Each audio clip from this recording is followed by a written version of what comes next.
That's all right. What's the problem? What's the problem, Ruby? Are you going to do some work today?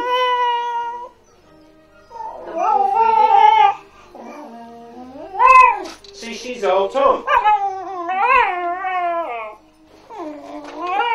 All right, no more. That's it. Oh my God. But I've got to say, a couple of girls have wet their pants when I've unveiled Horrible Harriet over there. So this is my family of monsters. I love the idea of, you know, painting and drawing and sculpture and all those things, and there'd be a way of actually bringing it in. You bring the lot into whatever you do. Like if I do a picture in a picture book, it's got all the influences of how I like to paint. And that's what I love about this work of Searle. See how he's got paint in the background?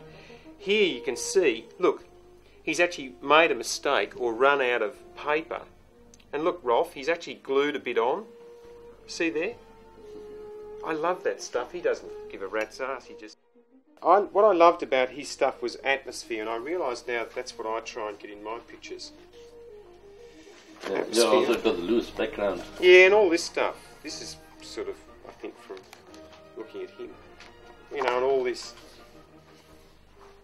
I don't know how much, but I think you always take bits and pieces of people. I think the important thing is that you sort of acknowledge them and move on and battle on with trying to get your own style. But there's something courageous about his sense of humour, which I love the idea of, you don't emulate it, but just, there are not really any barriers to his sense of ridiculousness. This is all my Searle stuff. Oh, funny thing, look, I even kept, this is the book he sent to me. I even kept all this, I know it's mad, but look, Ronald Searle's thumbprint. Funny thing. But isn't that funny? Look, I can't tell you, I grew up, he was the man that made me want to become a cartoonist. And look, Searle on the back.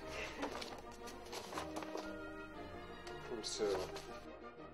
They've got a letter that Ronald Searle wrote in 1990 in, I think, the Times in London. There was this article basically saying, you know, the Australians were cowards in Singapore, you know, and all this sort of stuff. And Searle from France wrote this fabulous letter saying, you know, this is wrong, you know, I was proud, was lucky enough to be with Australians. As a letter, it's beautifully written. Oh, shut up, Ruby. But the emotions in it are just fantastic. Would you mind letting her out? Yeah, she's a monster. If you're going to be influenced, it may as well be from what I think is the best. So how old were you when you discovered him, when you came across his work? Oh, probably 8 or 9, the early 60s, when he was doing all that. He did lots of terrific stuff. So that's what when you lived in Bairnsdale. But, you know, I had a terrific childhood in the sense of, you know, great loving parents and all that stuff. And wonderful aunts and uncles that lived here. And you know, in the early 60s, it's a wonderful time to be in a country town. You'd get on your bike and of a Saturday morning, you'd leave home at 9 o'clock and come home at 2 in the afternoon. You'd been, you know, ride around the town with your friends. And your mum wouldn't panic, you know. My dad gave me a drawing board when I was, well, I don't know, 3 or something, that he'd made as a student at apprentice at Footscray Tech. And he gave me a little green alarm clock. It's actually in that photo, you can see it. A green alarm clock, and there was a little light, and at 6 o'clock I was allowed to turn the light on while the alarm clock would go. Dad would bring paper home, and every morning I'd start drawing before school as a little boy. And I just love drawing. It's the thing that I always loved doing, and there was never a choice, because I wanted to be an artist when I grew up. And to me, it's like it's a drive. When I show kids how to draw him, their drawings are mad. I mean, there's some behind you. There we are. Look, this is done by a kid who's, I don't know how old, probably 5. Look at that one. That's about 4 lines. But that's got it. See, that's nothing like my line work. But see, they've got the personality. And it was a bit of a battle at times.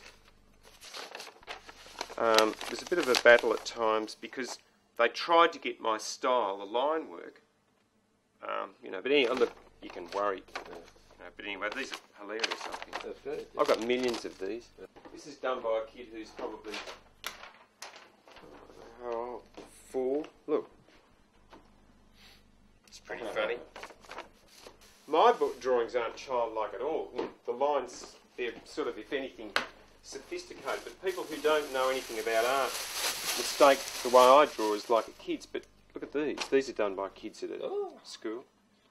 Aren't they fabulous? Look at that. Oh, God, you could bite it. I mean, the project was that the teacher at this particular school gave the kids one of my drawings, a photostat of one of my drawings, and they said, go home and make an old Tom. And so they traced it, and they just used the material at home, and sort of, this kid didn't have much money, I know, and so this is real scrap material. I actually find them really fabulous. Look at that. This picture here is an example of me. This was done and posted to the publisher when it was wet. Look, I'll show you this one here. The last one in Old Tom. That there.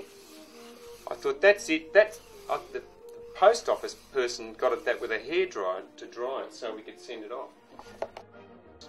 I started out illustrating other people's books, and then I thought, I don't like these stories about seagulls with broken wings and that. So I invented my own characters. Old Tom got knocked back by 6 publishers. In spirit, he's in between a Tasmanian devil and a blue heeler. Really? And I write the stories as if he's a 7-year-old boy. I never mention the word cat. So in the books, the text says one thing, the text is from an adult's point of view, and the pictures are from a child. Angela taught old Tom how to behave. Sit up straight, she would say. Elbows off the table. Not too much on your fork. Chew with your mouth closed. There was so much to learn.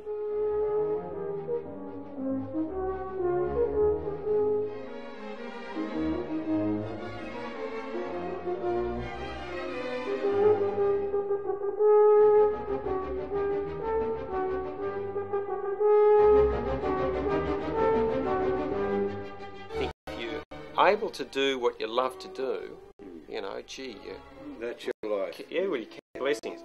I love doing